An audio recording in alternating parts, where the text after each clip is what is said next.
everyone, welcome to my channel. I'm Samantha Vidal of empoweredintention.com. Just wanted to talk about using different spiritual tools for divination and how we get excited, especially when we're starting out new in sort of connecting with our spirituality, and we just feel called to use different tools like reading cards or using pendulum. And one of the things that starts to happen as we start building our self-trust is and exploring our spiritual journey is we start to use these tools, and they work well for us, they work great for us, and we're figuring them out and we get excited.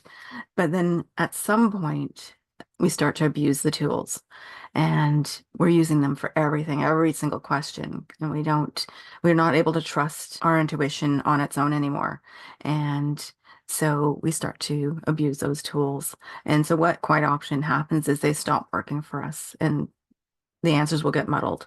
And I remember myself using a pendulum, and I was trying to find out answers. And I don't even remember what specifically it was at that particular time, but it wouldn't move. It just stopped moving. I would use a pendulum, like either a regular pendulum or even just my necklace, and use it as a pendulum. And then it would just stay there and not move. And I was getting frustrated because the answers were not coming. And I'm like, what's going on? So I ended up, at that time, I was working also with a couple mentors where she was teaching me some of her techniques, and we would just explore different things.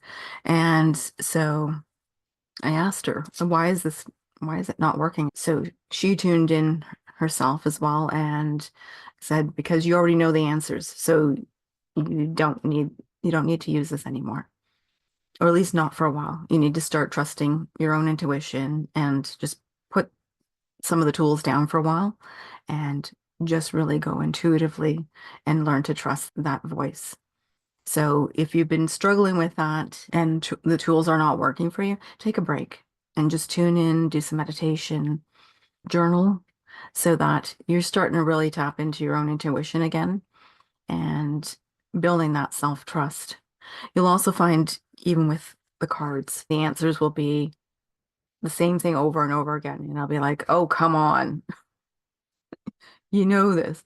So you'll find that will happen, and you'll become to that point of frustration yourself because you're not getting the answers. And sometimes we're trying to get the answer that we want as opposed to the answer that we need.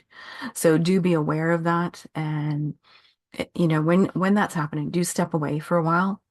And I can't recommend more to step away and go and meditate, take a break, or go walk in nature and allow the information just to flow to you, and then journal it.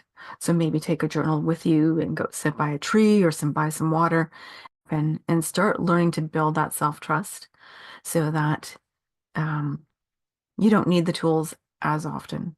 And I mean, it's not that you won't use them, it's just it's time to build that self-trust.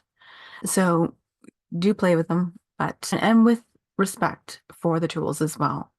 And I also recommend that you call in your spiritual team to assist you whenever you're working with any kind of divination, whether that's cards, whether that's pendulums, whether you are channeling.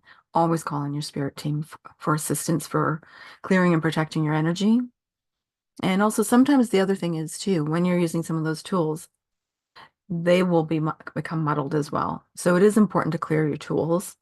So if you have a deck, knock on them, smudge them, put a bowl of salt on them or in a bowl of salt, so that you are clearing those divination tools. Because whether you're using them for yourself, and especially if you're feeling, because quite often when we're using the tools, it is when we're feeling a little more on the desperate side. So then they're encased in desperate energy. So you do want to clear that. And also if you're reading for someone else, the same thing. Often the person's feeling desperate or really feeling heavy at that particular time, so that those tools are not muddled with that energy, because then you won't get a clear energy for yourself or a reading for yourself. So it is important to clear yourself. And if you are reading for someone else, to clear their energy as well. So that do a clearing and protection, just so that everyone's in that beautiful energy so that you can get a clear reading for yourself and for the other person. So if you've been finding that you're having those difficulties with the tools, do try some of these techniques and tips. So I hope you enjoyed this video on using your divination tools and wondering why they're not working for you. And I hope to see you next time. And do click like and subscribe or leave a comment. I do try to go through all the comments as much as possible. So I hope to see you. Thanks so much. Bye.